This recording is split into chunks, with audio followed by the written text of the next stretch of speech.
ఈరోజు అయితే పల్లి చిక్కీ చేయబోతున్నాను. చాలా అంటే చాలా ఈజీ ప్రాసెస్‌లో చూపించేస్తాను. మరి లైక్ చేసి చూసేయండి ఫ్రెండ్స్.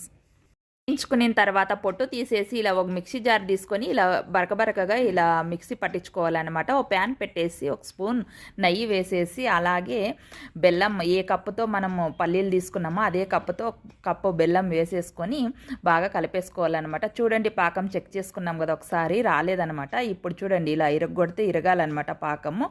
ఇక వచ్చినట్లే ఒక స్పూన్ నెయ్యి వేసుకొని అలాగే ముందుగా మనం వేయించుకొని పొడి చేసుకున్నాం కదా పల్లి పొడి వేసుకొని ఒకసారి బాగా కలిపేసుకోండి.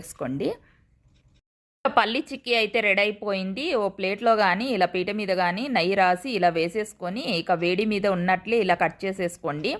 బాగా కట్ అవుతాయి అన్నమాట. పీసులు అనేది బాగా వస్తాయి. చూడండి పీసులు అయితే చాలా బాగా వచ్చాయి కదా.